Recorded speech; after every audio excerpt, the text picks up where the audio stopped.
중일전쟁부터 중일전쟁.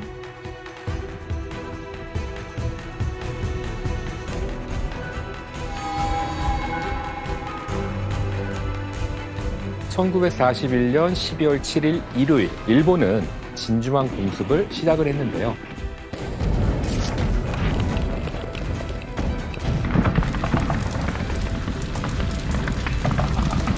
이 차 세계대전의 전선 중 하나인 태평양 전쟁이 끝나는 약 9년 동안 중국과 호주, 베트남, 라오스, 필리핀 등 총 10여 개의 나라가 침략을 당했는데요.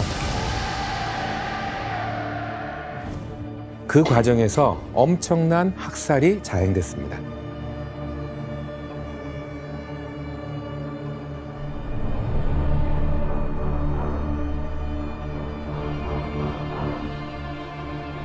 이때 포로 수용소 사망자만 약 54만 명이고요. 학살로 희생당한 민간인은 무려 596만 명에 달했습니다. 여기에 전쟁에서 사망한 군인 등 그 외 희생자까지 더하면 일본군에 의해서 희생된 피해자는 1,000만 명 이상일 것이라고 추산되기도 해요. 1,000만 명이요? 그래서 제2차 세계대전 이후 전쟁에서 승리한 연합국은 일본에게 그 책임을 묻기 위해 전쟁 범죄자, 즉 전범에 대한 국제 군사 재판을 실시하기로 합의를 하게 되죠.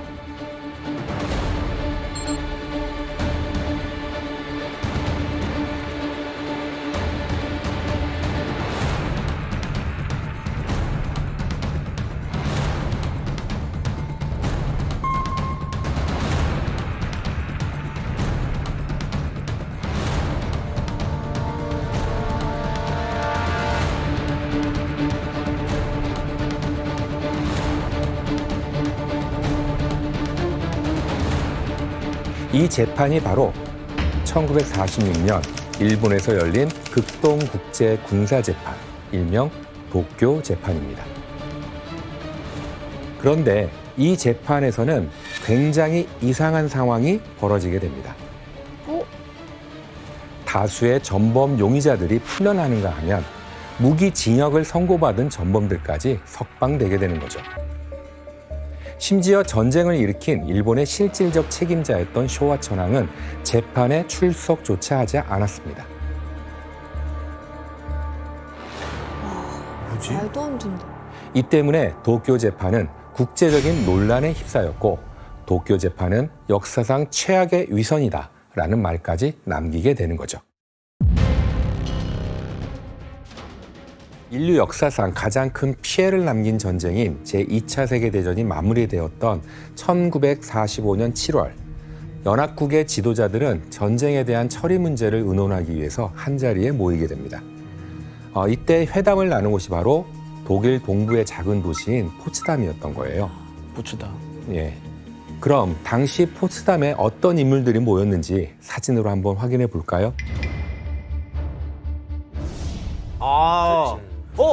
저 오른쪽 사람 교과서에도 본 사람인데? 누군데요? 많이 봤죠? 누군데요?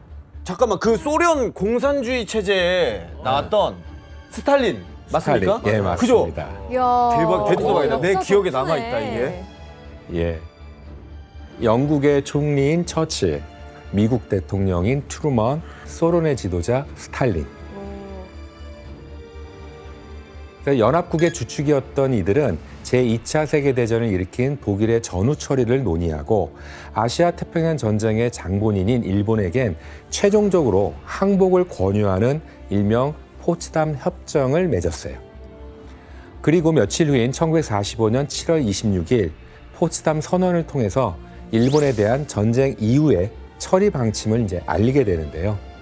여기엔 일본의 전쟁 범죄자, 즉 전범들에 대한 재판이 열릴 것을 이제 예고하게 되죠. 그럼 어떤 내용인지 한번 혜성 씨가 읽어봐 보시겠어요? 네. 우리는 일본을 인종적으로 노예화하려거나 국가적으로 멸망시키려는 의도는 없으나 우리 포로를 학대하는 자를 포함한 일체 전쟁 범죄인에 대하여는 엄중한 처벌을 할 것이다. 예, 내용을 들어보니 좀 어떠세요? 전쟁 책임을 책임을 묻겠다. 예. 그럴 만한 내용. 전쟁 책임을 묻겠다라고 하지만은 연합국은 특히 포로 학대를 정확히 명시하고 있습니다. 전쟁 범죄의 종류는 포로 학대 외에도 주민 학살, 성폭력, 도시 파괴 등 굉장히 다양하게 됩니다. 그런데 연합국은 유독 일본군에 의한 연합군 포로 학대 이것을 언급하고 이에 대한 강한 분노를 드러내게 되는 거죠. 교수님, 그러면 이 전쟁 범죄 중에 특히 저렇게 포로 학대에 대해서 명시를 해둔 이유가 뭔가요? 이 재판의 주축이 되는 연합국이 가장 큰 피해를 본 것이 바로 이 포로 학대 문제였거든요. 자국민들이 포함돼 있어서 그런 건가요? 그렇죠. 그러기도 하고 전쟁 중에 일본군에게 사로잡힌 연합군 포로의 사망률은 100명 중에 23명 정도에 달할 정도였어요. 그러니까 상당히 24%? 높은 비율인 거죠.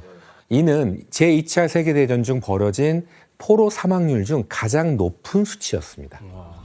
그렇다면 일본의 침략으로 피해가 극심했던 아시아 국가들은 포로 학대 처벌에 초점이 맞춰진 이 재판을 받아들였을까요?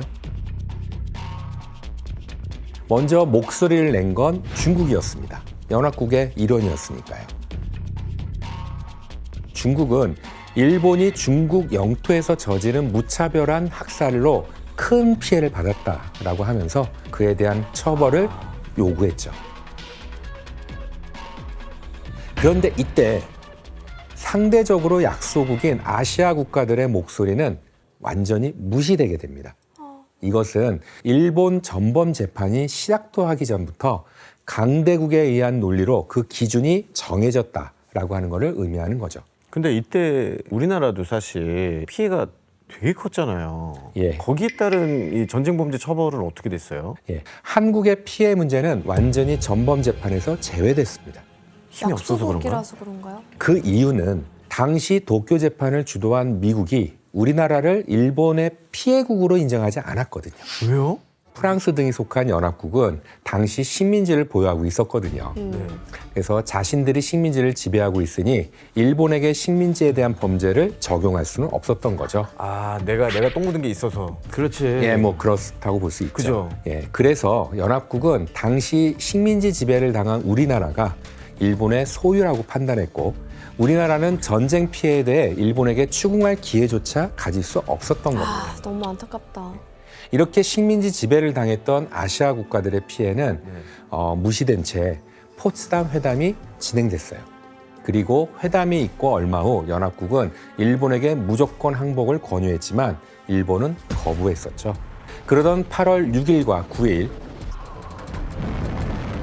히로시마와 나가사키에 원자 폭탄이 투하되면서 결국 일본은 포츠담 선언을 수락하게 됩니다. 清は帝国征服をして米英四祖四国に対しその共同宣言を受諾する旨通告せしめたり耐え難きを耐え忍び難きを忍びもって万世のために大計を開かんと欲す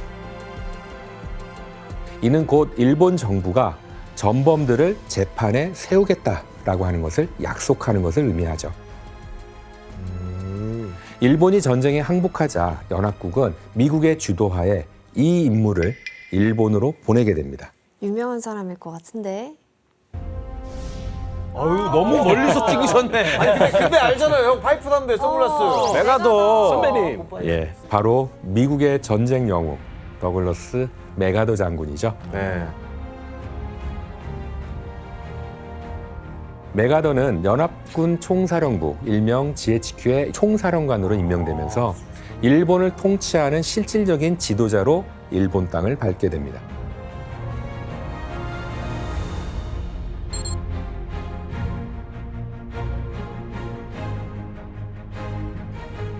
To proceed in the discharge of my responsibilities with justice and tolerance.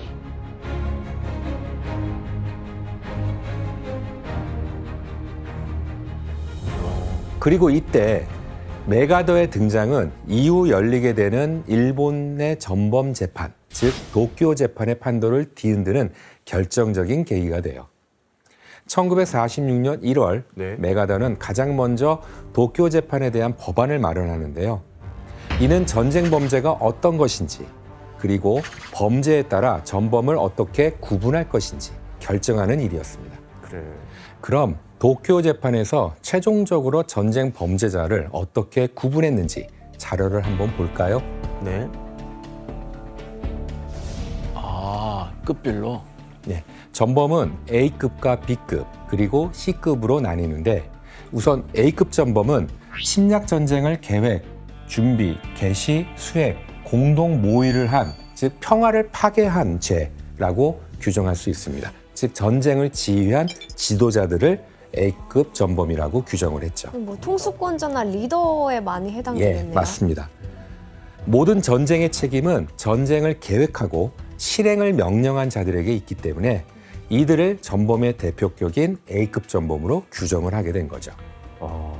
그리고 B급 전범은 전쟁 포로를 관리한 전시 현장에서의 장교나 부대장을 의미하고요. 뭔지 그리고 알겠다. C급 전범은 포로나 민간인에게 비인도적인 행위를 한 부사관이나 현장의 병사들을 의미합니다. 전쟁에 참여한 사람들은 다 전범이네요, 그냥. 그렇죠. 네. 그런데 B급과 C급은 실제로는 구별이 어렵기 때문에 B, C급 전범으로 통칭해서 불렀고 A급 전범은 B, C급까지 모두 해당하는 이들로 분류되었습니다. 등급에 따라 각각의 전범들은 재판받을 장소도 달랐어요. 그러니까 B, C급 전범은 체포된 현지에서 즉결재판, 비슷한 재판을 받았고요. A급 전범들은 전쟁을 일으킨 원흉이기 때문에 도쿄 재판의 심판대에 오르게 되는 겁니다. 타쿠야 씨, 일본에서는 전범에 대해서 어떻게 알고 있어요? 학교에서는 태평양 전쟁 결말로 그 뭐 전범들이 어떤 처벌을 받았다. 약간 그런 식으로 좀 간단하게 배웠었던 것 같은데 사실 전범이라는 단어는 일상생활에서도 많이 쓰이는 단어거든요. 어? 그래요? 이제 단체 경기를 볼 때 어떤 사람 때문에 경기를 지게 됐다 할 때 그 사람한테 얘는 전범이다. 네, 약간 그런 식으로 써요. 그래서 사실 일상생활에서 쓰이는 그 전범이라는 단어는 그렇게 무겁게 쓰이지는 않아요. 역사를 배우지 않고 뭐 전범이라는 단어의 뜻을 모르고 쓰는 사람들도 네, 종종 있을 것 같긴 해요. 진짜 살벌한 단어인데. 와, 전혀 몰랐네요. 예, 1946년 2월 도쿄 재판에 대한 법안이 마련되자 메가더의 지휘 아래 A급 전범들의 범죄 여부를 결정할 국제 판사들과 전범들의 죄를 파헤칠 검사들이 정해지게 됩니다. 이들은 일본에게 침략당하거나 피해를 입은 나라에서 왔는데요. 미국, 영국, 소련, 중국, 호주, 캐나다, 프랑스, 네덜란드, 뉴질랜드, 인도, 필리핀까지 총 11개국에서 선발되었습니다. 연합국 측이겠네요. 그렇죠. 선발된 판사와 검사들이 다음으로 진행한 것은 바로 A급 전범들이 범죄를 저지른 시기를 정확하게 정하는 작업이었어요. 그 기간은 일본이 중국 만주를 장악하려고 했던 시기인 1928년부터 제2차 세계대전이 막을 내리는 1945년까지로 결정이 되죠. 17년. 그리고 이때 재판소는 곧바로 A급 전범 용의자 리스트를 만들게 되려. 와. 당시 A급 전범 용의자들은 총 118명에 달하는 숫자였거든요. 그런데 이 중에 기소돼서 재판에 서게 되는 A급 전범은 단 28명 뿐이었습니다. 거의 뭐야, 5분의 1밖에 안 썼잖아. 숫자가 확 줄었네. 맞습니다. 대부분은 증거 불충분으로 풀려나고요. 가장 책임 있는 인물을 피고인으로 선정했기 때문에 28명만이 전쟁 범죄의 유무를 가리게 된 겁니다. 아, 너무 적다. 그럼 최종적으로 재판에 선 인물들이 누구인지 한번 확인해 볼까요? 도조 히데키. 도지 데키. 네, 가장 핵심적인 인물이죠. 태평양 전쟁 당시 일본 총리 겸 육군 대신으로 전쟁을 총지휘했던 도조 히데키를 비롯한 그와 함께 필리핀과 미얀마 등에서 잔혹한 만행을 저지른 주범들과 만주 사변을 주도한 육군 고위직, 그리고 중일전쟁 당시 난징 대학살의 최고 지휘관들과 적극적으로 침략을 선동했던 군국주의의 대표 인물들까지 이들은 모두 침략 전쟁을 계획하고 전쟁 포로를 확대한 죄, 또 민간인을 학살한 죄, 그거로 1946년 5월 3일 도쿄 재판에 서게 되는 겁니다.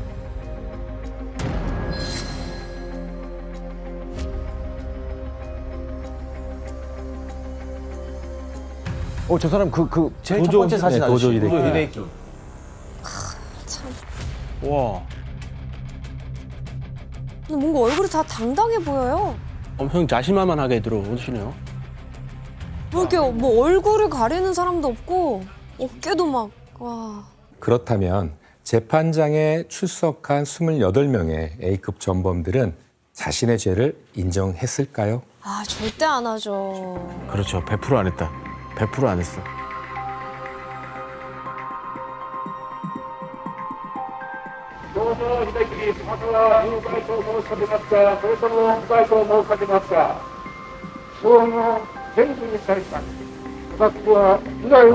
와, 진짜 대단하다.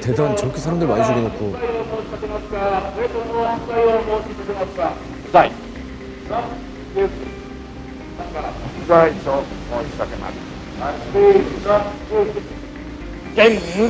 모두?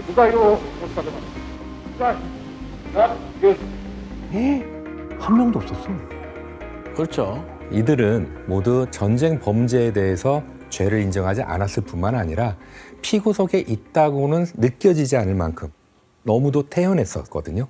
근데 저렇게 자기네들이 무죄를 이렇게 주장할 만한 뭔가 있어야 근거가 있어야 무죄를 얘기할 거 아닙니까? 그렇죠. 이들이 무죄라고 주장한 이유는 자신들이 일으킨 전쟁은 죄가 아니라는 논리였습니다. 죄가 아니라고요? 예. 대체 이게 무슨 말일까요? 도쿄 재판에서 이들이 A급 전범으로 기소된 이유는 전쟁을 일으킨, 즉 평화 파괴자라는 이유였습니다. 그런데 이들이 전쟁을 일으킬 당시에는 A급인 평화를 파괴한 죄와 C급인 인도에 반하는 죄가 일본이 항복하기 직전에 이루어졌던 런던 협정에서 처음으로 추가된 것이기 때문에 사후법에 해당하므로 무죄라고 주장을 하게 되는 거죠. 쟤네들 공부하고 왔네.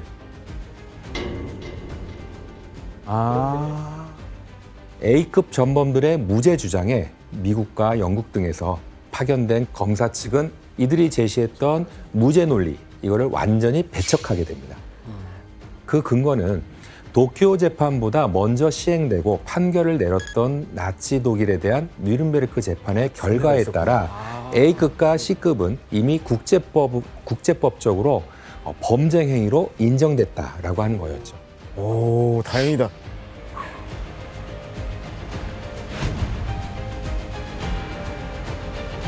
그런데 이때 A급 전범 측 변호사는 연합국 검사들에게 반박하는 새로운 논리를 펼치게 되는데요.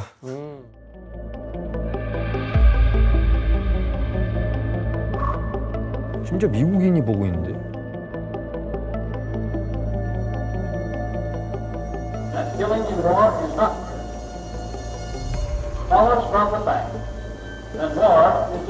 전쟁이 왜 합법이야? 저런 변호사들도 참 대단해. has never been thought of as imposing criminal responsibility. By the bombing of Pearl Harbor is murder. We know the name of the very man whose hand has loosed the atomic bomb on Hiroshima.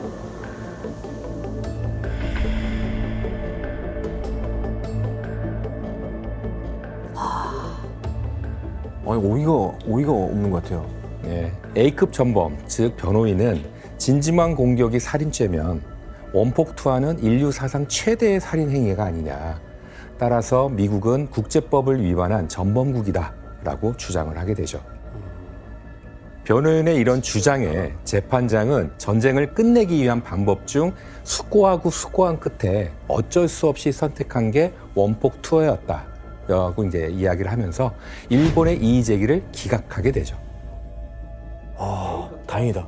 예, 이런 전범들의 무죄 주장에 검사 측은 이들이 얼마나 극악무도한 전쟁을 일으킨 A급 전범인지 낱낱이 고발하기 위해서 증인과 증거를 제시하기 시작합니다. 법정 투쟁이 되는 거죠.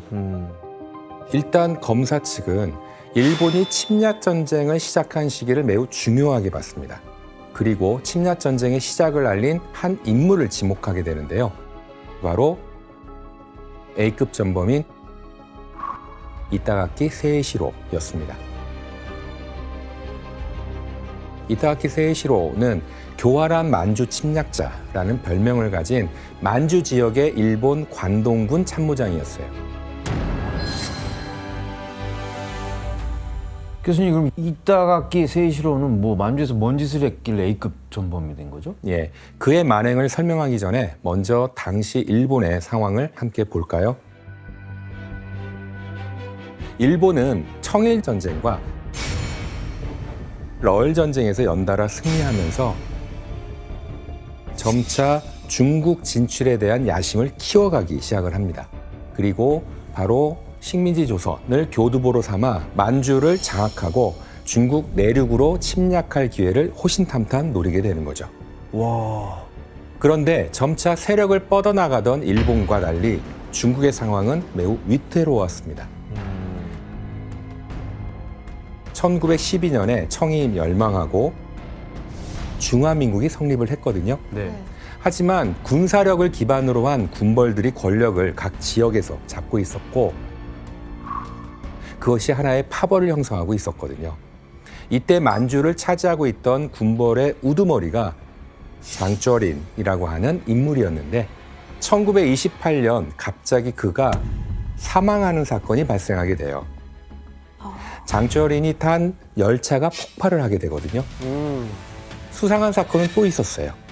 장쩌린 폭발 사건 이후에 1931년 9월 18일 일본이 러일 전쟁에서 차지하게 된 남만주 철도 선로가 폭파하는 사건이 일어나게 됩니다.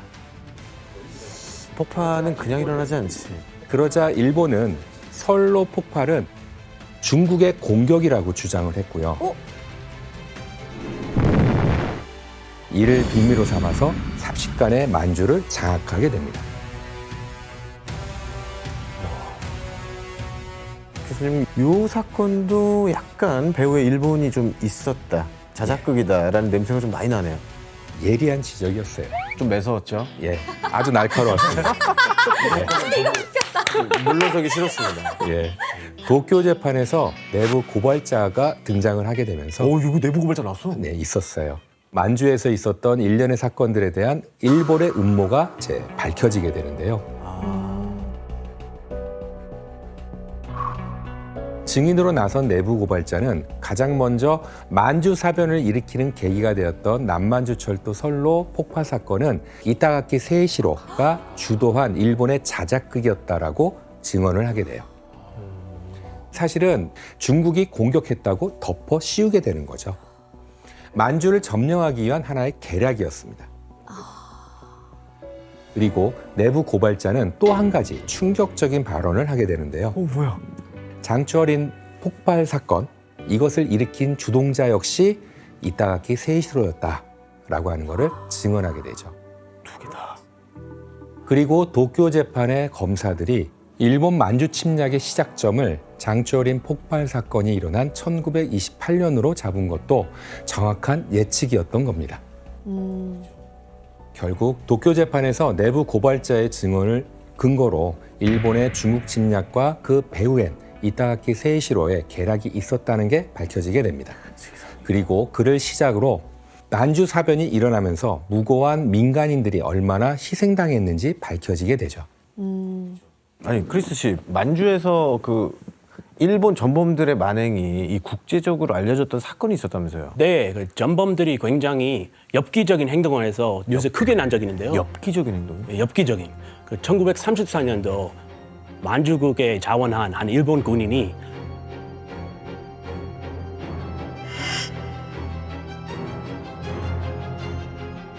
당시 중국인 2명 참살하고 이들의 뇌를 악으로 만들어 먹었대요. 뇌를 갈았다고요? 네. 뇌를 갈았다고요?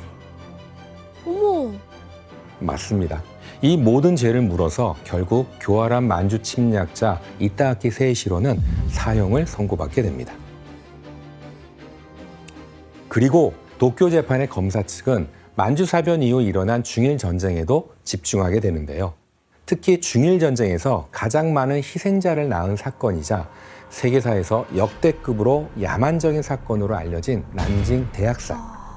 그리고 이때 대학살과 관련된 최고 지휘관이자 난징 도살장의 원흉으로 꼽히는 마츠이 이와네가 그 대상이었습니다.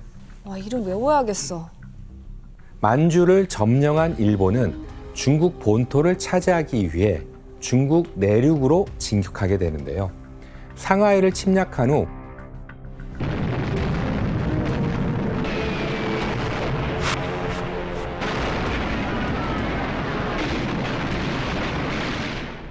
곧이어 난징까지 점령했는데 이때 중국인을 무차별 학살하고 강간하는 난징 대학살을 벌이게 됩니다. massacre. 단 6주 사이에 희생당한 사람은 약 30만 명에 말이 안 달하게 되는 되는데요. 수치야. 수치상 대략 12초에 한 명씩 사망한 것으로 추측이 됩니다. 저 중국인들은 저 사람 이름 들으면 탁을 뜨기는 진짜, 진짜. 예. 엄청난 수의 중국인이 잔인하게 희생당했다라고 하는 사실인 거죠.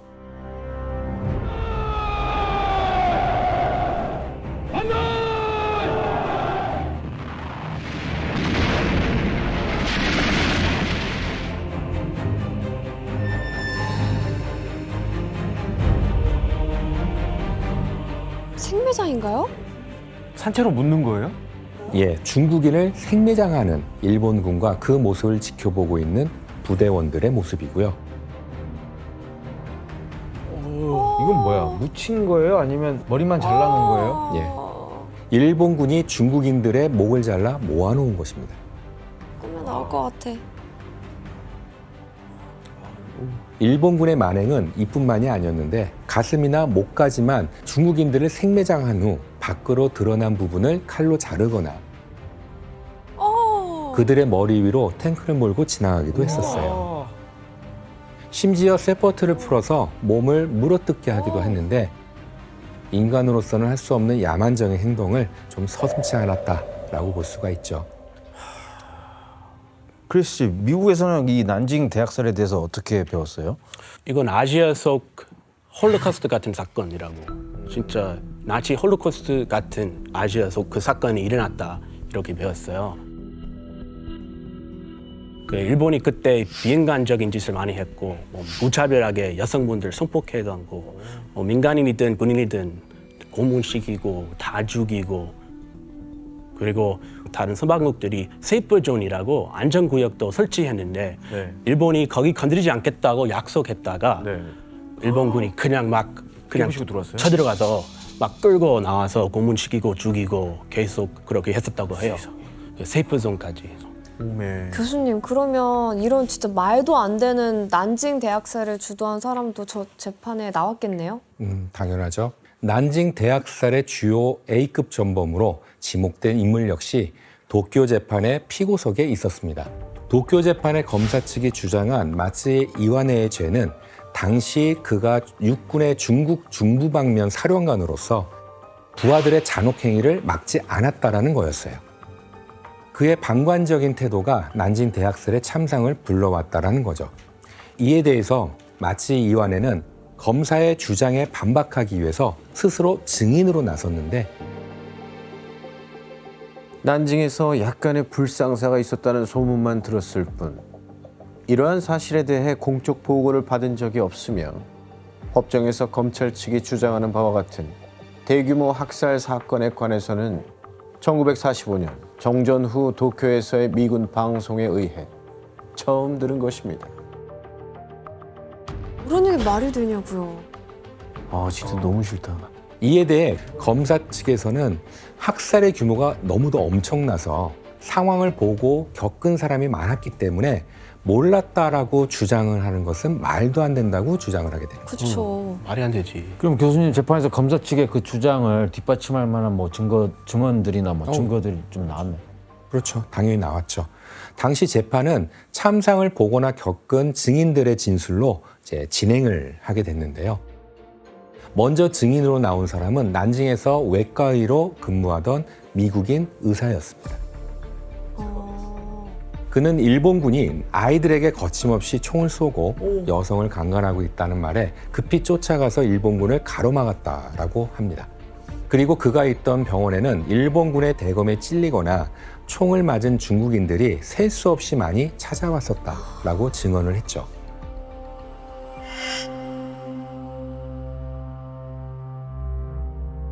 뭐야?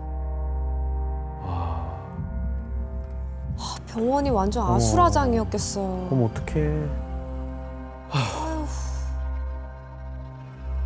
임산부야. 어떡해. 난도질 당했네. 와, 얘는 진짜 정신적 충격. 어떡해.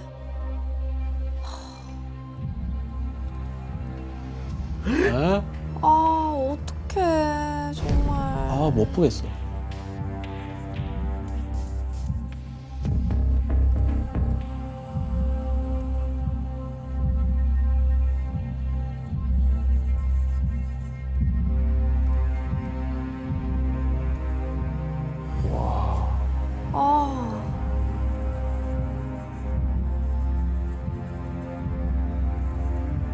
어떻게 저런 일이 있었을까?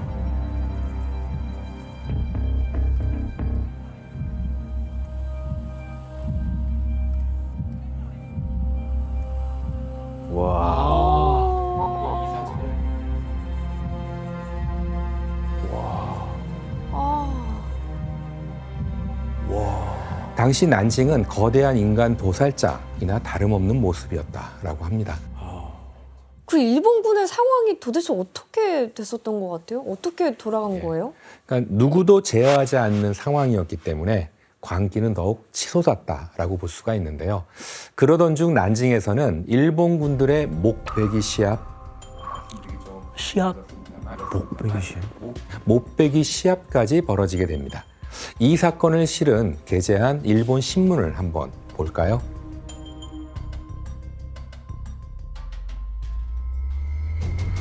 사진 속에 2명의 일본 장교가 사무라이 검을 이용해서 중국인 100명의 목을 누가 먼저 벨지 시합을 벌이면서 시작됐다라고 합니다.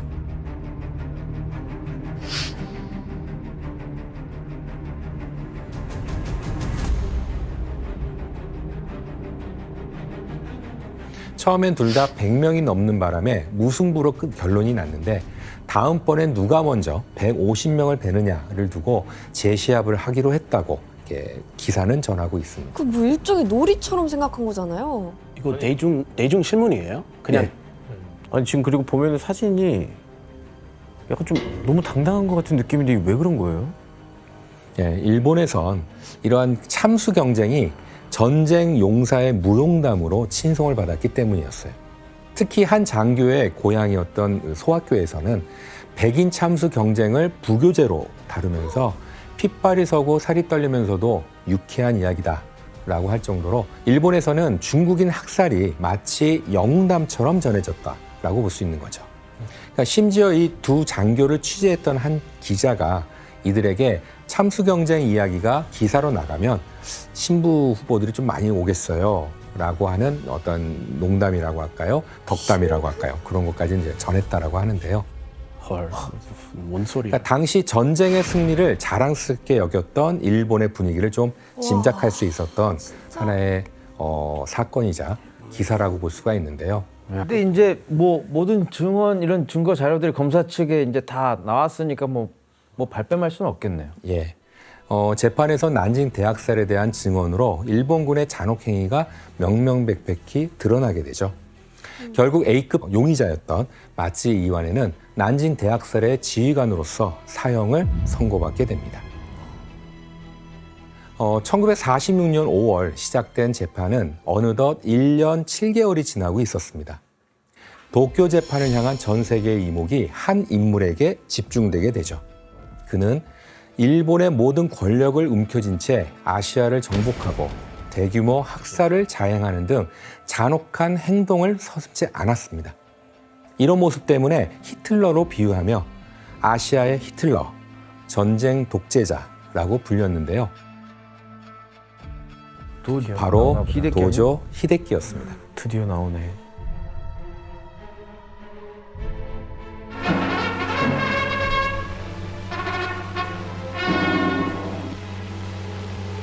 ただいま戦線の武将職が間髪られました。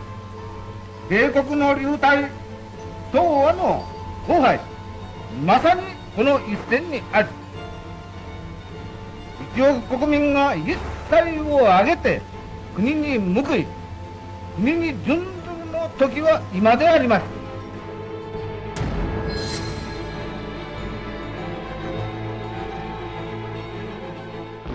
태평양 전쟁은 미국 본토가 최초로 공습당하면서 발발한 전쟁으로 일본의 제국주의 야심이 폭발한 사건이었습니다. 도조 히데키는 포로 학대 문제가 심각했던 태평양 전쟁의 총책임자로 도쿄 재판의 A급 전범으로 이제 기소되게 되죠. 그리고 미국은 핵심 전범으로 도조 히데키를 지목했고 체포 명단 1호에 당연히 그가 포함되어 있었습니다. 트리플 A 전범이야. 근데 여기서 이제 궁금한 게 예. 저 도조 히데키라는 사람은 과연 일본에서는 어떤 인물로 알려져 있어요? 그때 당시 이제 총리도 했었고 네. 그 여러 직업이 있었기 때문에 네네. 이제 그런 것 때문에 이제 독재자 같은 이미지가 있긴 있는데 이제 애국심이 강한 그래도 천황에 엄청나게 맹신을 했던 사람이거든요. 강한 이미지가 좀 많이 바뀌죠. 크리스 씨, 미국에서도 도조 히데키는 어떤 인물로 알려져요? 일단 미국 역사 관심 있고 좋아하는 사람들은 다 아는 인물이고 독재자, 전쟁에 미쳤다 이런 이미지 강하고 그 태평양 전쟁을 도조의 전쟁이라고 부를 정도로 그런 이미지 강하고요. 그럼 교수님, 이 태평양 전쟁을 일으킨 주범이면 도조 히데키는 A급 전범 중에서도 약간 트리플 A급 전범 느낌이 나는데 일본 내에서도 이 도조 히데키에 대한 재판이 굉장히 관심이 많았겠어요. 예, 맞습니다. 그런데 사실 도조 히데키에 관한 관심은 그보다 좀 더 빨리 시작됐어요. 그러니까 메가더의 일본 통치가 보도되고 나서부터 그의 집에 일본인들의 투서가 쌓였는데요. 대체 어떤 내용의 투서였을까요? 설마 힘내세요가 의외로 힘내세요. 네. 제가 대신 재판을 받겠습니다. 뭐 응원의 글이 예, 투서 내용 대부분은 활복해서 국민에게 사죄하라. 사죄하라예요. 빨리 자결하라. 일본의 명예를 지켜라 이런 거네요. 그런 거죠. 그가 이런 투서를 받게 된 건 육군 대신이었던 시절에 그가 군인들에게 내린 명령과 관련이 있었는데요. 부끄러움을 아는 자는 강하다. 항상 고향과 가문의 명예를 생각해서 더더욱 분발하여 기대에 답할 것이며 살아서 포로가 되는 치욕을 당하지 말고 죽어서 죄가의 오명을 남기는 짓은 하지 말거라. 죽을 때까지 싸우라는 거네요. 그러니까 죽을 부메랑 돼서 때까지. 자기한테 돌아왔네요, 상황이. 그렇죠.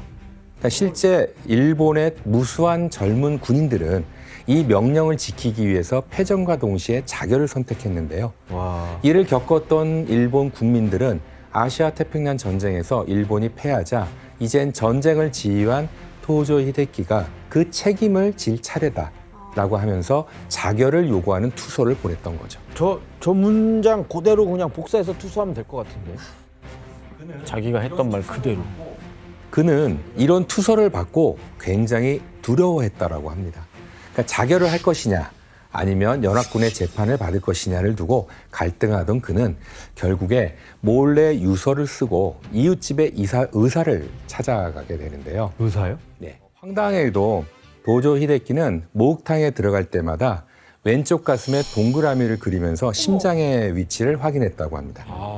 이렇게 도조 히데키가 불안한 나날을 보내고 있었던 그때 메가더가 도쿄 재판을 앞두고 전범들의 체포령을 내리게 되죠.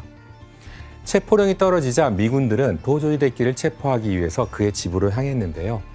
그리고 현관문을 두들기는 이제 소리가 들리자 그는 창문을 열고 미군에게 체포영장을 가지고 왔느냐 라고 물어보고 미군이 보여준 영장을 확인한 도조는 시간이 촉박하다고 이제 생각하게 됩니다. 그래서 곧바로 권총을 들어서 늘 확인했던 심장의 위치를 향해 방아쇠를 당기게 돼요. 총성이 들리자 미군은 현관문을 부수고 도조 히데키가 있던 응접실을 들어가게 되는데 이 사진은 미군과 함께 도조의 집으로 갔던 기자들이 이제 찍은 사진인데요. 도조 히데키는 응급처치를 받던 중 무언가를 계속 웅얼웅얼 거렸다라고 합니다. 대체 그가 하고 싶었던 말은 무엇이었을까요? 당시 그가 한 말이 한 기자에 의해서 공개되었는데요. 한 방에 죽고 싶었다. 시간이 걸린 것이 유감이다. 대동아 전쟁은 정당한 싸움이었다. 할복할 생각이긴 했지만 자칫하면 실수할 수도 있다. 천황폐하 만세, 시체는 유족에게 인도하지 않아도 좋다. 그러나 구경거리로 만들어서는 안 된다고 메가더에게 전해달라.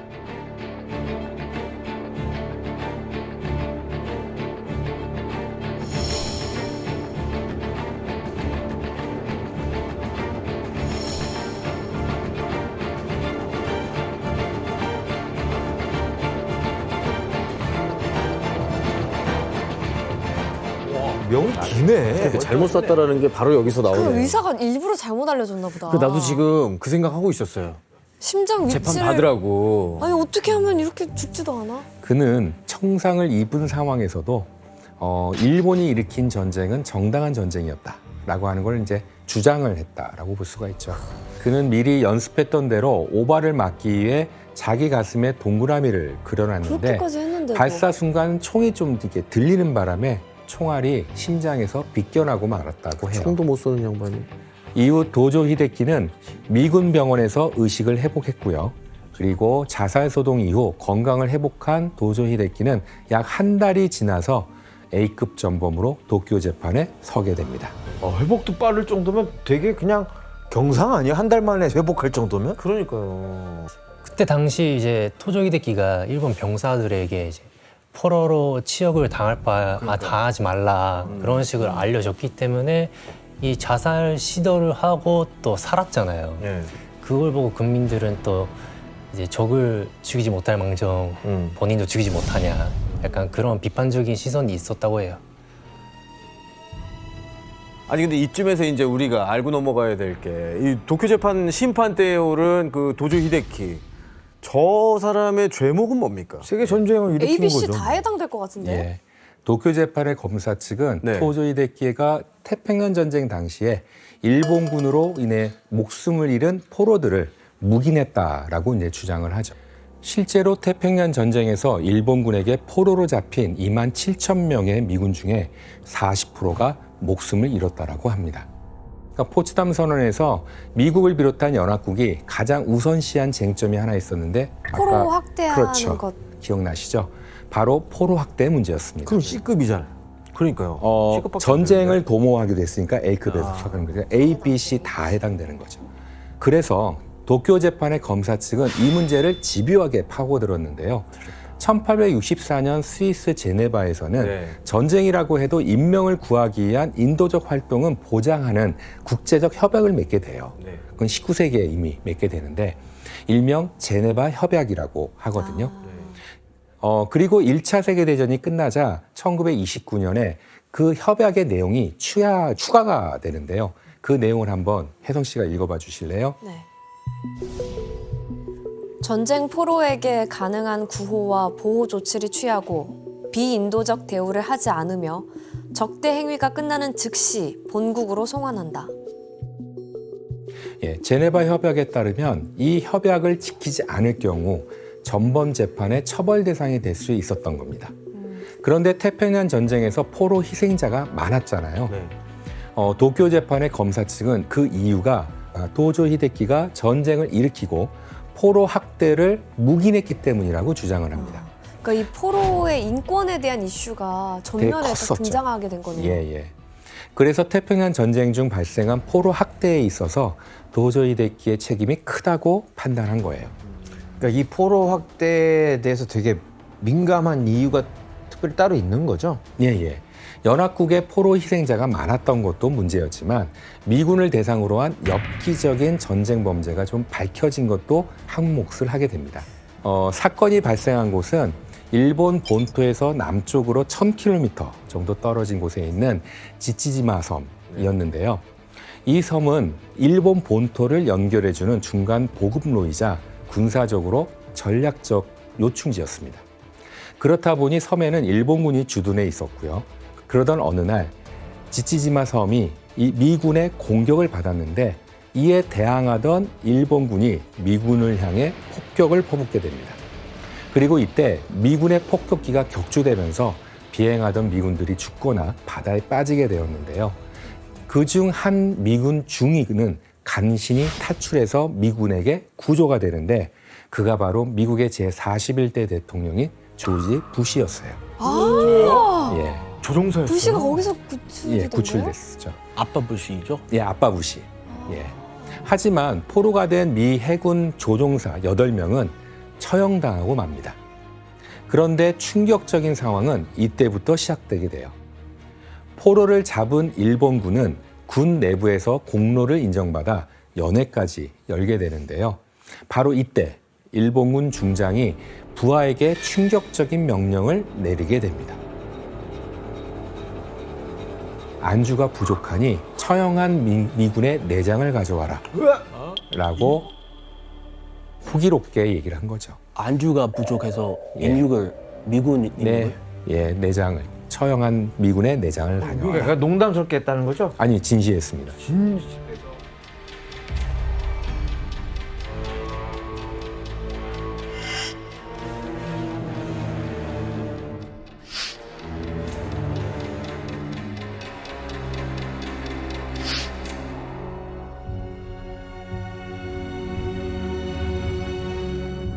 비상식적인 명령이었지만 상명하복이 절대시되던 일본군은 상사가 전쟁의식에 고취되어 한 행동에 동조했고 죽은 미군 포로들의 몸에서 손발과 내장을 척출해서 인육을 먹었다라고 해요.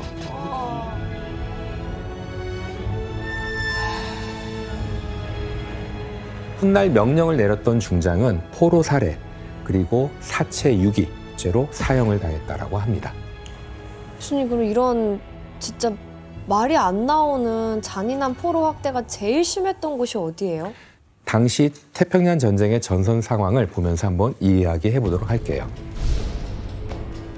1941년 12월 도조 히데키의 야욕으로 침략 전쟁을 일으킨 일본은 진주만 공습 후 불과 6개월 만에 동남아시아와 태평양 일대를 거의 점령하게 됩니다.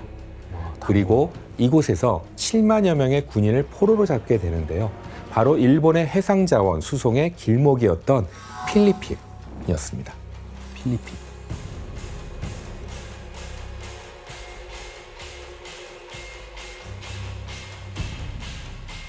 일본군은 필리핀군과 미군 포로를 잡은 후 1942년 4월부터 바탄 죽음의 행진이라고 불리는 포로들에 대한 잔혹 행위를 벌이는데요. 7만여 명의 포로들을 바탄섬 남쪽에 끝에 있는 말리벨레스에서 오도널 포로 수용소까지 물과 식량도 없이 강제로 행군하게 됩니다.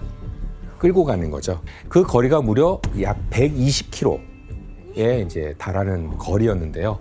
그런데 과연 행진만 했을까요? 예, 당시 미군 포로들의 사진을 보면서 한번 설명하도록 할게요.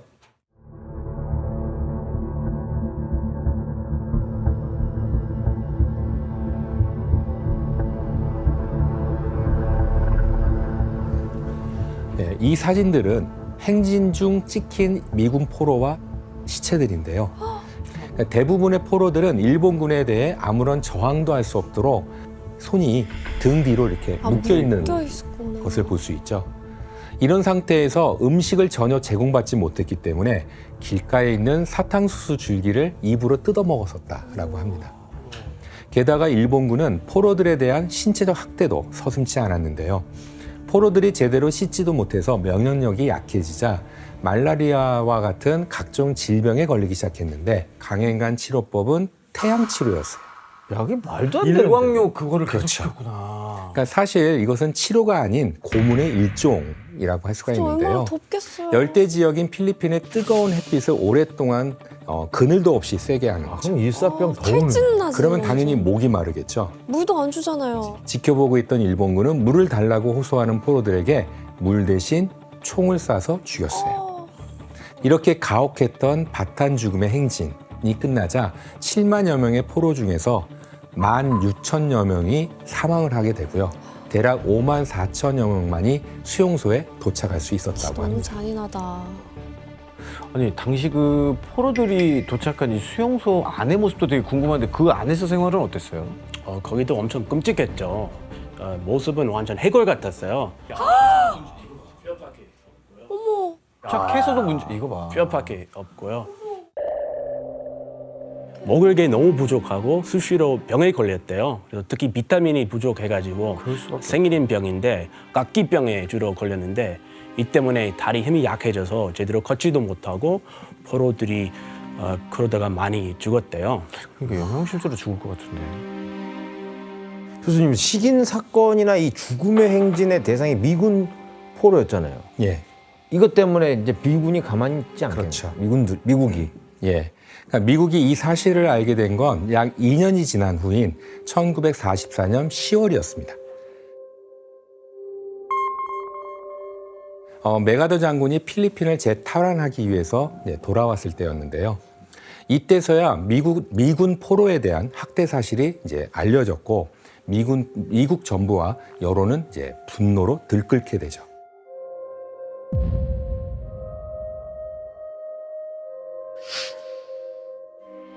그런데 아이러니하게도 태평양 전쟁 때 필리핀에서 수많은 부하를 잃었던 메가더가 연합군 총사령부인 GHQ의 총사령관으로 일본에 가게 된 겁니다. 그 때문에 메가더는 도쿄 재판의 포로 학대 문제에 더욱 촉각을 세우게 되는 건데요. 그리고 이때 재판장에는 바탄 죽음의 행진에서 살아남은 미군이 증인으로 출석해서 인간 이하로 대우받은 사실을 밝히고 죽어간 포로들의 참상을 알리게 됩니다. 야, 산 사람도 있어. 그러니까 울었겠다 증언하면서. 와, 쟤네들이.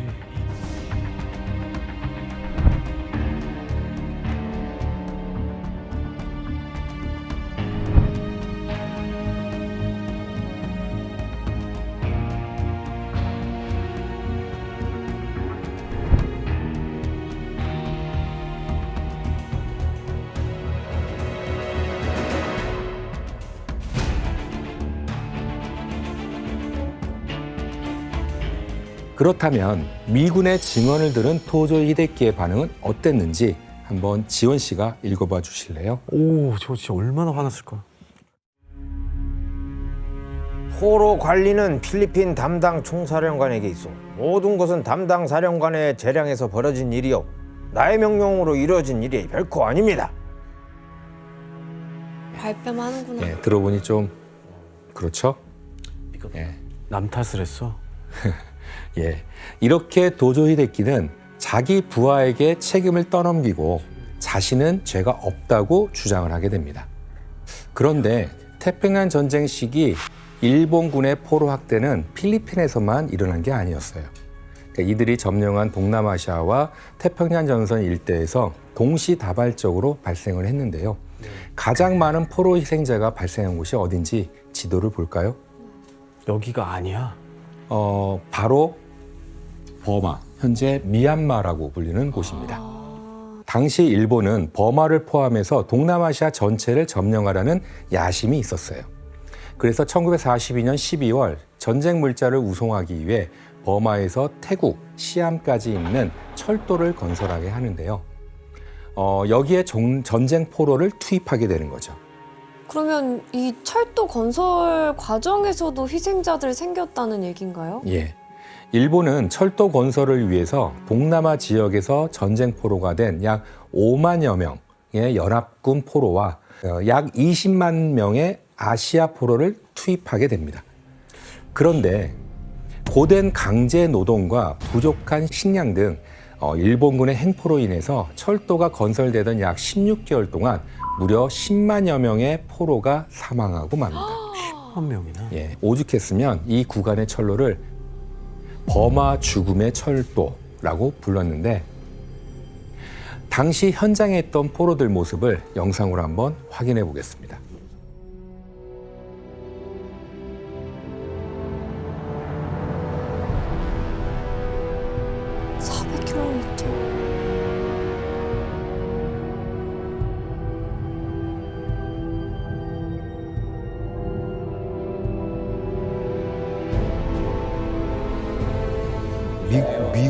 미국인의 체형이라고 볼 수가 없네요, 아예.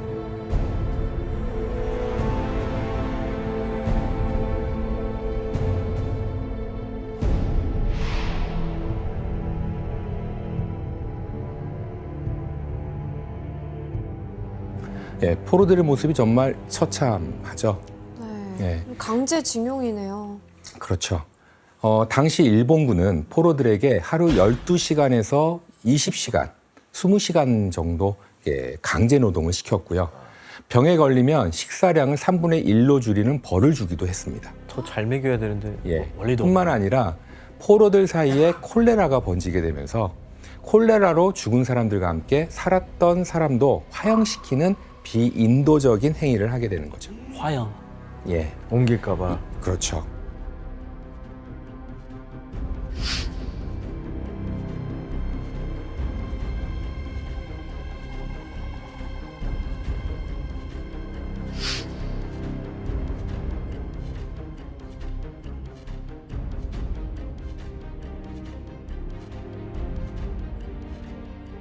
이렇게 잔인하고 비인간적인 강제노동에 포로들을 투입하라고 명령한 인물이 있었는데 과연 누구였을까요?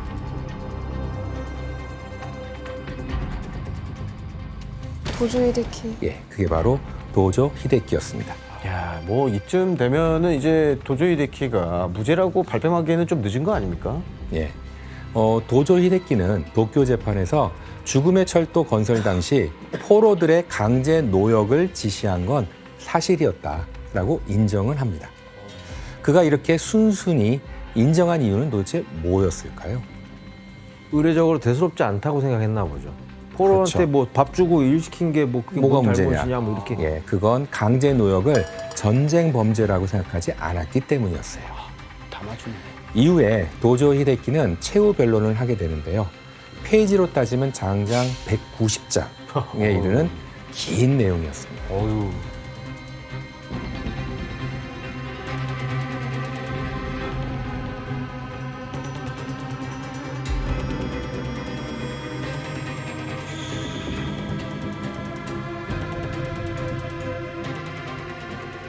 그는 변론을 통해서 일본이 개전을 결정한 것은 서구 세력으로부터 자신의 나라를 지키기 위한 선택이었다. 살기 위해 벌인 전쟁이었기 때문에 이거는 당연하고 정당하다라고 강력하게 주장을 했어요.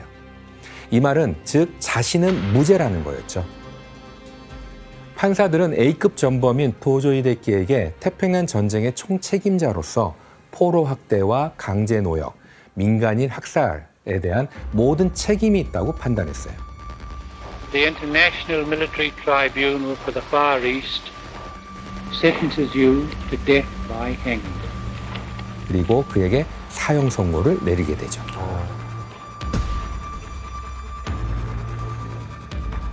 도쿄 재판은 일본이 10여 개국에서 일으킨 침략 전쟁과 그 과정에서 발생한 1,000만 명 이상의 희생자에 대한 책임을 묻고 합당한 처벌을 하기 위해 시작됐습니다. 하지만 2년 6개월에 걸쳐 진행된 재판의 결과는 좀 생각보다는 아주 초라했다라고 볼 수가 있죠.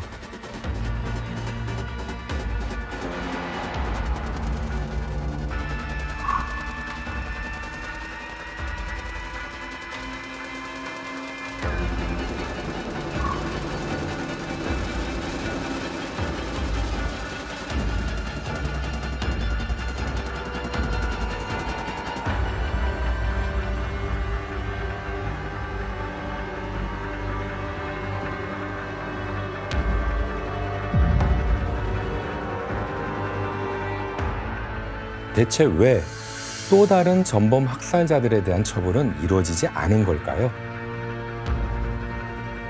그리고 이 사실을 묵인하고 덮은 건 누구일까요? 전쟁 범죄자들이 제대로 처벌받지 못한 배후에는 네. 바로 워싱턴 DC에 있는 미국 정부가 존재했기 때문입니다. 아니 뭐지 이거 되게 미국이 아이러니하네. 덮어줬다. 네. 미국 정부의 개입으로 가장 큰 변수가 생긴 것은 바로 이 인물에 대한 처벌이 언급조차 되지 않았다는 건데요. 그가 대체 누구인지 한번 사진으로 확인해 볼까요? 형 있네. 더 나쁜 놈이 있었네요. 천황이잖아요. 이분은 뭐 일본 타쿠아시 알죠? 네, 맞아요. 네. 일본 쇼와 초나님이네요. 네.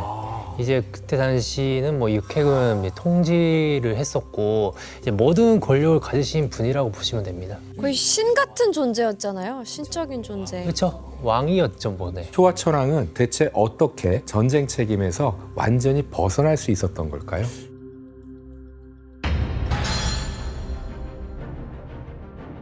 사실 도쿄 재판에서 가장 중대한 사안은 쇼와 천황의 처리 문제였어요. 그러니까 재판을 앞두고 메가더의 참모진들은 천황을 재판해야 하는지 아니면 안정된 일본 점령을 위해서 천황을 이용할 것인지 라고 하는 어느 쪽이 더 좋은지 더 나은지를 두고 의견이 나누어지게 되죠.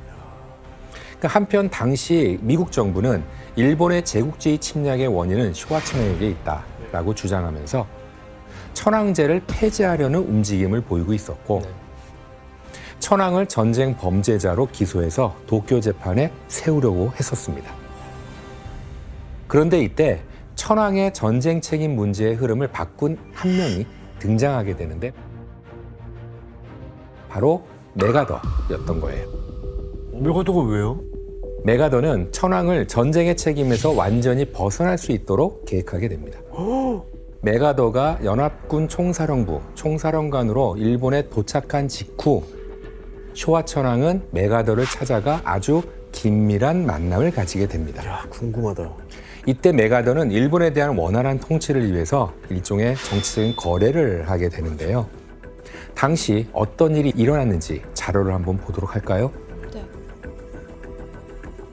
이 사파는 도쿄 재판이 시작되기 전인 1940년 1월 미국의 한 신문에서 발표된 풍자 만화인데요. 어떤 내용인지 한번 크리스 씨가 읽어봐 주실래요? 천황이 Fact is, I'm not God 이라고 했는데 그러니까 저기 앉아있는 메가더가 Do tell 이라고 했어요. 네. 저거는 천황을 너무 낮춘 말이잖아요. 난 신이 아닙니다. 왜? 근데 일본에서는 신으로 알고 있지 않나? 맞아요. 풍자 만화에서 본 것처럼 그 정치적 거래는 천황을 전범으로 법정에 세우지 않는 대신에 천황은 신격화된 권위를 내려놓고 일본 국민들의 형식적인 우두머리 역할만 한다는 거였어요. 그러니까 상징 천황제라고 하는 것이죠. 그리고 이후 천황은 자신의 신성성을 포기하는 일명 인간 선언을 하게 됩니다. 그러니까 메가더 입장에서 천황을 꼭두가시로 존재하게 하는 것이 일본을 통치하는데 유리하다고 판단했던 거죠. 그러니까 이후 메가더는 미국 정부를 설득했고 미국 정부도 이를 받아들였습니다. 결국 일본 통치를 안정적으로 하기 위해 미국의 이익 앞에 쇼와 천황은 전쟁의 책임에서도 A급 전범에서도 완전히 벗어날 수 있었던 거죠. 그런데 쇼와 천황이 침략 전쟁의 무게에서 벗어나게 되자 또 다른 인물도 전쟁 책임에서 벗어나게 되는데요. 사카노미야 야스히코는 쇼와 천황의 친척, 즉 고모부에 해당하는 사람이었어요. 고모부. 예, 그는 난징 대학살 직전에 모든 군인 포로를 사살하라라고 하는 비밀 명령서를 부하들에게 하달한 인물이었는데 한번 사진을 볼까요? 오른쪽이 포로 사살을 명한 아사카노미야 야스히코이고요. 왼쪽은 난징 도살장의 원흉 마츠이 이와네입니다. 1937년 당시 마츠이 이와네가 난징에 있던 모든 일본군을 완벽하게 통제할 수는 없었기 때문에 황족 출신의 육군대장 아사카노미야 야스히코에게도 난징의 지휘권이 있었어요. 그리고 이때 그는 일본군이 사로잡은 중국군을 어떻게 처리할 것인지 아주 자세하게 기록해서 부하들에게 전달하게 됩니다.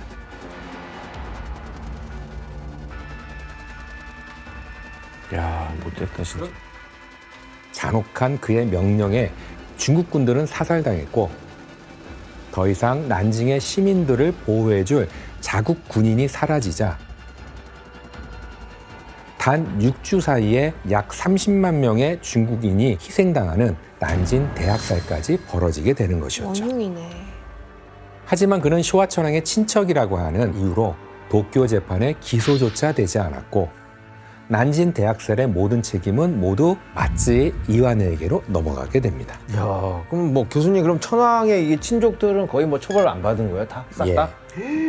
도쿄 재판에서 천황의 친족 중 전쟁 책임에 대해 처벌받은 사람은 한 명도 없습니다. 뭐야?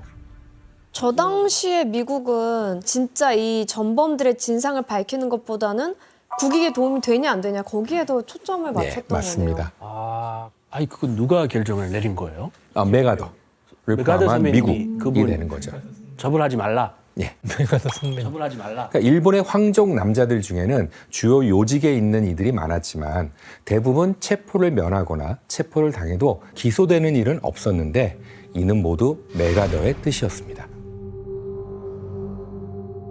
도쿄 재판의 모순 두 번째는 생체 실험을 주도한 731 부대 들어보신 적 있으시죠? 마루타. 731 예. 부대. 그 731 부대가 전범에서 제외됐다는 거예요.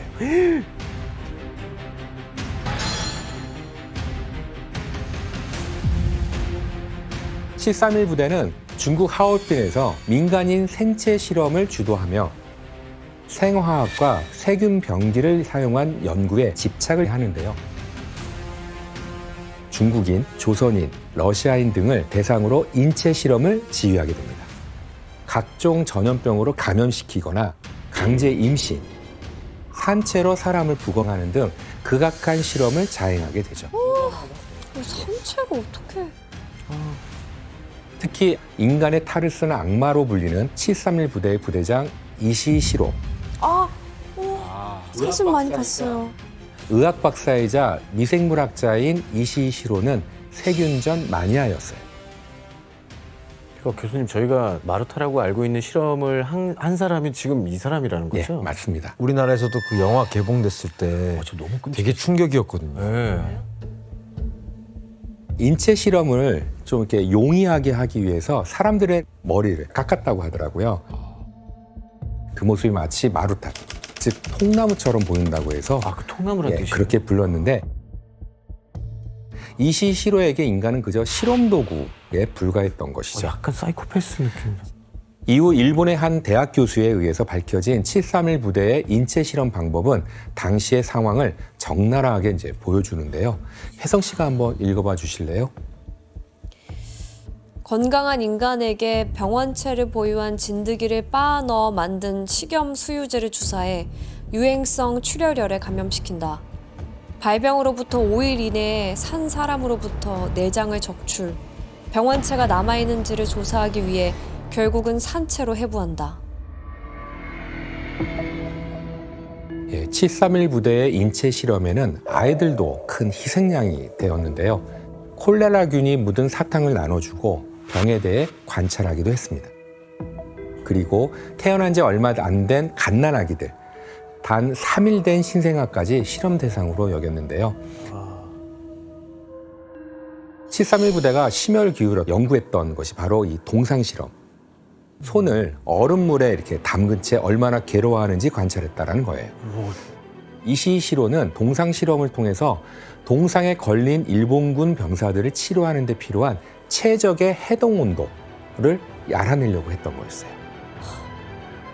그는 동상 실험으로 수많은 신생아의 목숨을 이제 앗아가기도 했다라고 볼 수가 있습니다. 지금 너무 끔찍하다. 와. 크리스 씨, 이시시로의 만행에 대해서 또 들어본 게 있어요? 탄저균 폭탄 실험도 했었어요. 그 탄저균의 전파 속도랑 파급력을 조사하기 위해 이 사람들을 말뚝에 묶어가지고 고정시킨 다음에 탄저균 폭탄을 터뜨렸어요.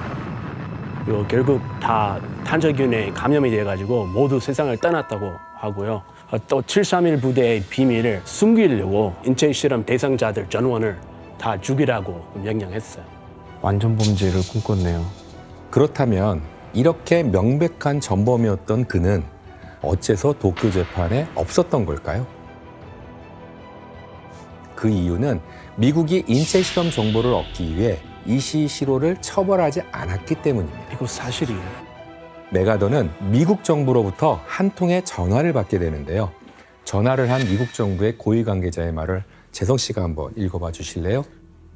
이시시로와 731 부대 관계자들을 전범으로 재판에 나오게 하지는 않을 겁니다. 하지만 그 사실을 미리 얘기하지 말고 모든 정보를 남김없이 입수하세요. 왜?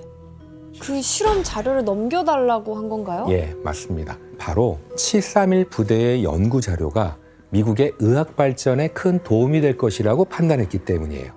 그래서 메가더는 미국의 연구 자료를 넘기는 조건으로 이시시로를 전범 재판에서 아예 제외시켰던 겁니다.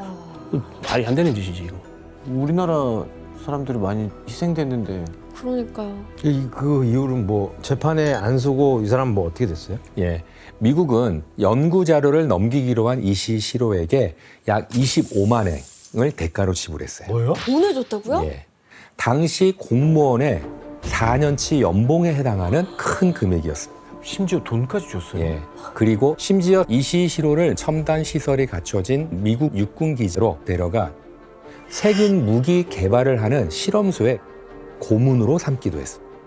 와.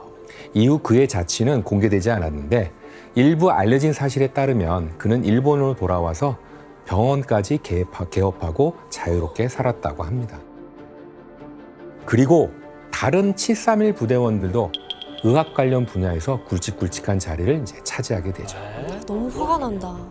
예, 결국 미국의 이익 앞에 731 부대원들은 전범으로 처벌받지 않았고 오히려 그 대가로 편안한 삶을 살았다고 이렇게 알려져 있는 거죠. 말이 안 돼요.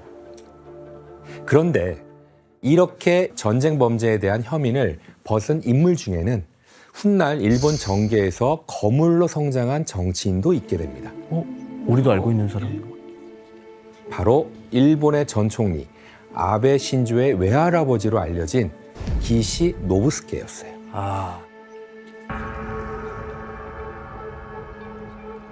도쿄 재판을 앞두고 A급 전범 용의자로 체포된 그가 아무런 처벌도 받지 않은 것이 이 도쿄 재판의 세 번째 모순이라고 볼 수가 있죠. 일본이 만주를 침략한 이후 기시 노부스케는 만주국의 인사와 재정을 총괄하는 직책에 있었는데요. 그는 당시 731 부대장 이시시로의 직속 상관이자 후원자였다고 볼 수가 있는 거죠. 사실 731 부대의 인체 실험이나 생물학 개발은 기시 노부스케의 지시와 허가 없이는 존재할 수 없었다고 볼 수가 있습니다.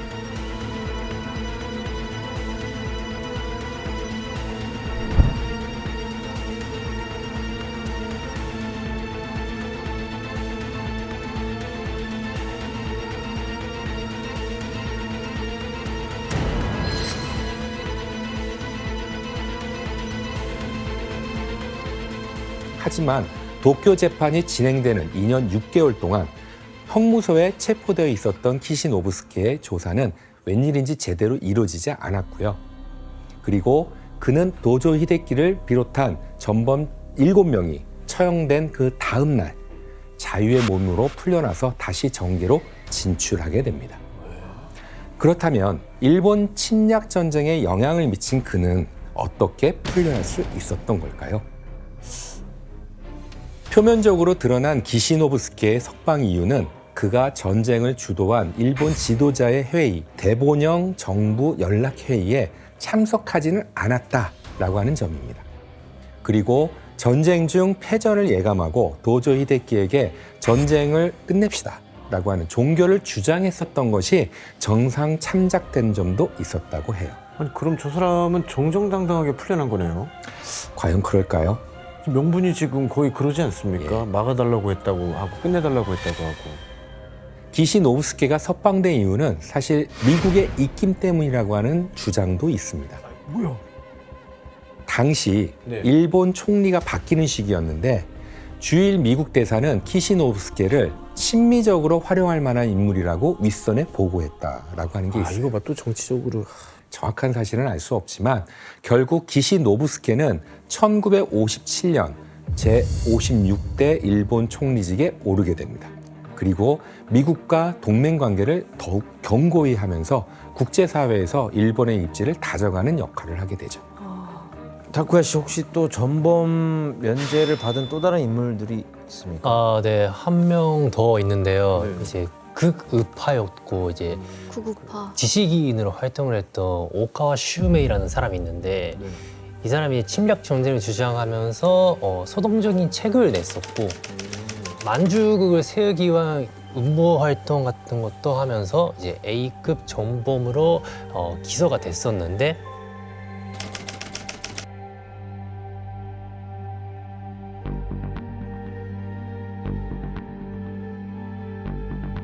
토조 히데키 뒷자리에 앉아 있었는데 앞에 도조 히데키가 있네. 네. 그런데 재판 초기에 풀려났어요. 왜? 맨발로 왔네. 되게 특이하게 왔어요. 잠옷에다가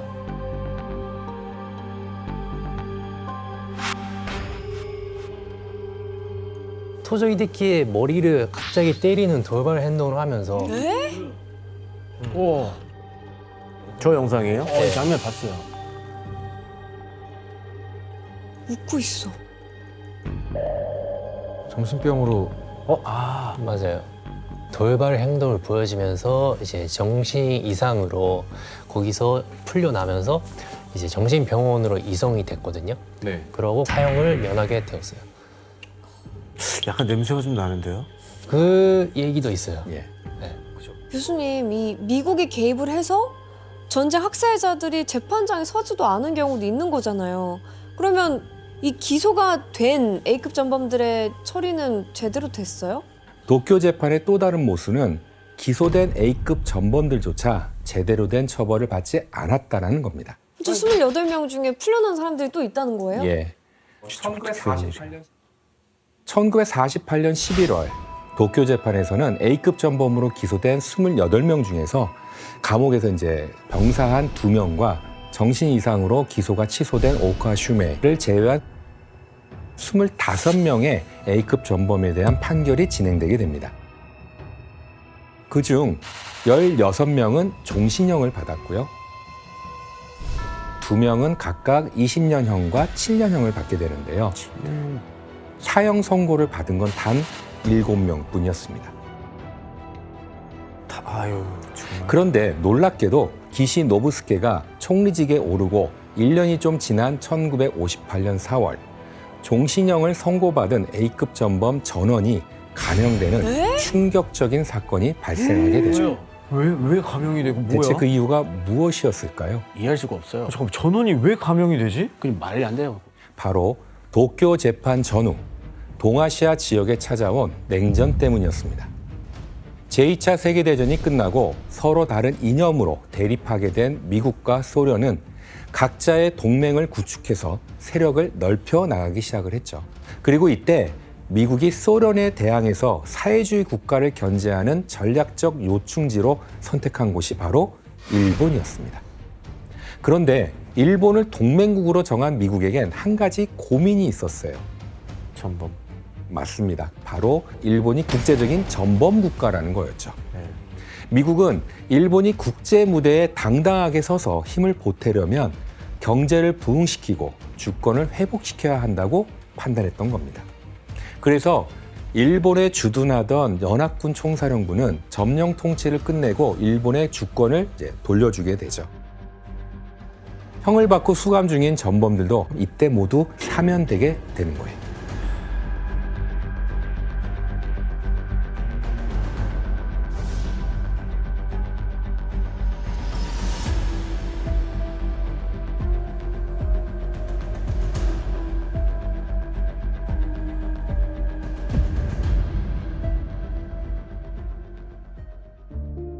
제2차 세계대전의 전범 국가인 일본과 독일은 같은 전범 재판을 치렀지만 전범에 대한 책임에 대해서는 좀 전혀 상반된 자세를 취해왔습니다. 독일은 전범들의 잔혹함을 드러내며 전쟁에 대한 책임을 다하려고 하는 자세를 취했다라고 한다면 an die Verbrechen zu erinnern, die Täter zu nennen und den Opfern ein würdiges Gedenken zu bewahren, das ist eine Verantwortung, die nicht endet.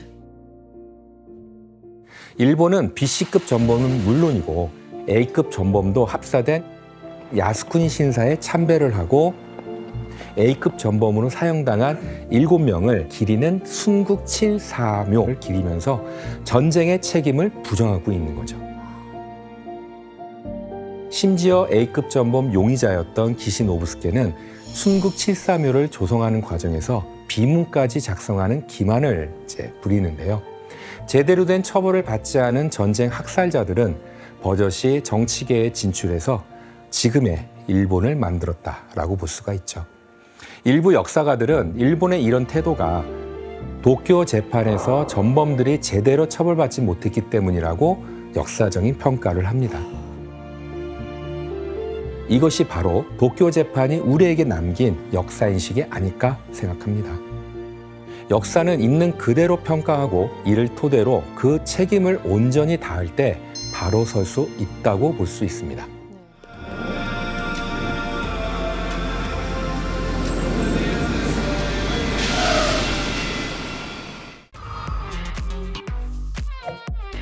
프랜차이즈가 그렇게 쉽게 되는 건 아닌데. 사장님 나와라 오바 사장님.